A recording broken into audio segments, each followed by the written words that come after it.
Niya na mo kasi na. So, akong ini mo niyo, kung gusto na mo sa inyong sakyanan, kung may ba inyong pagkatrabaho, ang inyong pangitaon is ignition. Diba? Kaya mo, manay mo sindi sa inyong spark plug. So, dalita, atong testingan kung na ba mo ignition sa inyong pang-wiring. Tiki ko no. Ate pa ha. Ayaw gyud og attempt na inyong hikapo na diha. Sige. Start.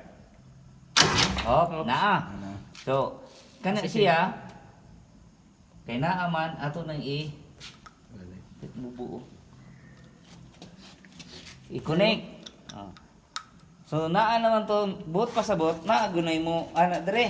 Kung gusto pag yun mo, pwede pa po ari pag yun dire. Kung nilapot ba yun, sige. Okay. Naa.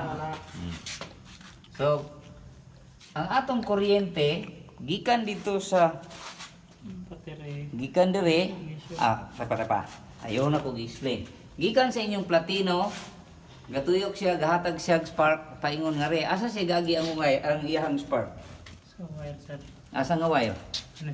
Kini, muni giagian, di na to makita, di ba? Di na to makita. Pero pag atong gihuso re, nakita kay atong giana, ngano man siyang nakita diha tungod kay ang iyahang kanang kumbaga partner, ang iyahang uyab, naaman dito mo ambak gyud siya. Mo na makita, ambak mo siya kay ima doon. Pero kung imo ito idikit, wala to.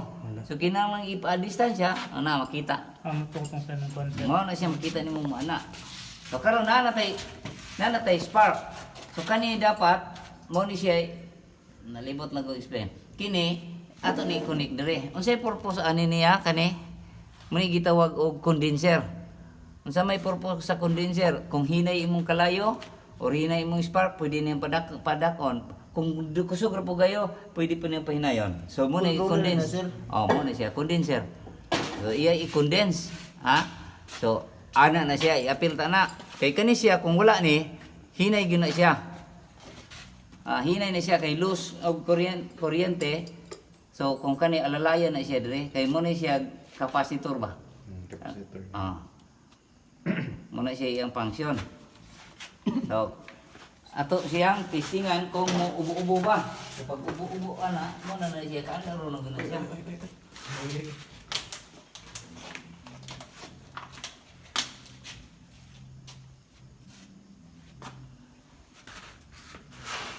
Purot ng battery. Anak ka open lagay. Yok lang.